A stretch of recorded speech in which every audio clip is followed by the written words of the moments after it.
To take all of this up is Tom Fitton, the president of Judicial Watch. Tom, I want to get first your reaction to the decision on the Supreme Court holding that the Electoral College really does matter. Well, it's an attack on our republic, this attack on the Electoral College. The left was trying to game the system by trying to manipulate individual electors to overturn the results of the election. But the threat isn't over, Lou, because they're also trying to upend the Electoral College by requiring states, let's say Texas votes for a Republican president, but the popular vote nationally goes for the opponent. Well, under this scheme, Texas would be required potentially to throw all of its electors in the pot with the person who won the popular vote as opposed to the one who won the vote in Texas or somewhere else. So essentially it would undo the compromise at the heart of our constitutional system, which allowed big states and small states to get together and come up with a compromise that protects the power of the small states by having electors to overcome the populist big states that could swamp the system in any federal election. Look, we have individual states, Lou. The left hates it. And that's why they're trying to undo the Electoral College. Well, and they have some company because there are a number of people on the right who would like to see the federal system prevail over the federalist system of this country and to eliminate states' rights as well. This is, as you say, and as Judicial Watch has been pursuing, this is a critically important issue among so many. The Republican Party, do you believe it is sufficiently animated in defending against the assault by the Democrats and the left in this country? Generally, no. I mean, one of the problems, besides the kind of the weak approach too many Republicans have to these dire threats to our nation, is that the left is focusing and fighting on so many issues.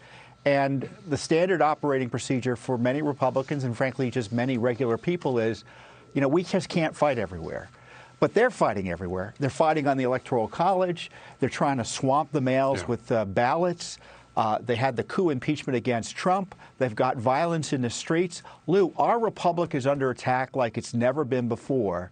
And it can't be the status quo or the typical approach that defenders of the Constitution typically take, thinking that, well, they'll just lose in the long run and we'll just win in the long run. That's not going to work. I want to take up the Biden issue, and I'm talking about the Hunter Biden issue, still with 10% ownership in that private equity, Chinese private equity firm. But I want to get, if you will, a sense from you as to the president taking on, for the first time, corporate America and its role in this this left-wing fascism that is being bred in this country. I have to give the president great credit because that took great courage. Well, that was one of the most important speeches, not only of his presidency, but of any recent American presidency in terms of highlighting the left's assault on our freedoms. And one of the dirty little secrets, the left would have you believe that corporate America is on the side of the right or conservatives. That's far from the truth. On cultural constitutional issues, the leftists control the corporations. They're pressuring social media to censor Trump, censor conservatives. They are subsidizing, literally, the left that's trying to overthrow the country now through a communist revolution. It's a troubling time period, and we got to highlight that corporations are no friend of our values on these key issues. Yeah, did you see any or hear about the commercials that were running over the weekend from the BLM? Apparently, I don't know who's paying for them, but supporting BLM, saying the time for radical change is right now. We've got to have change, but again, not saying what that change is.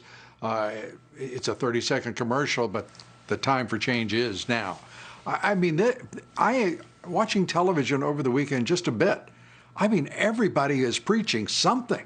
It is amazing that the number of organizations, corporations, hectoring America to change. It's stunning to me. And no one seems to know what the hell they're talking about maybe they don't either. Well, the corporate left or the corporations are afraid of the left through boycotts and just being embarrassed generally. And they've got this attitude when it comes to advertising and marketing to double down in terms of supporting these radical left-wing movements. You have the NFL coming down on the side of anti-Americanism. You've got the NBA supporting it as well.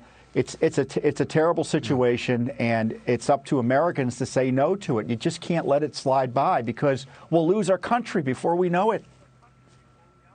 Yeah, that's exactly the point.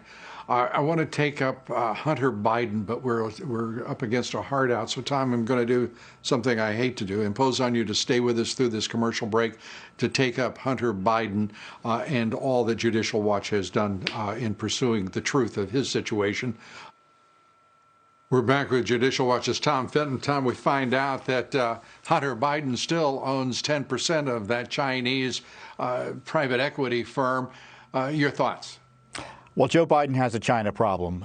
His son got a sweetheart deal from the Chinese communists. We still don't have all the details about it. You can bet the Chinese do, and it will be held over Joe Biden through the campaign and beyond. We need the full details, and just knowing now that he still has investments, or his son still has investments tied to the communist Chinese, just really is the icing on the cake. And he's hiding records. Yeah. The State Department's hiding records. We just sued the University of Delaware for his Senate records.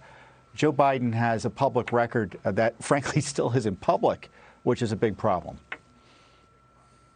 Absolutely. Well, Tom Fitton, thanks so much. We appreciate it, again, for all you and Judicial Watch do. Thanks so much.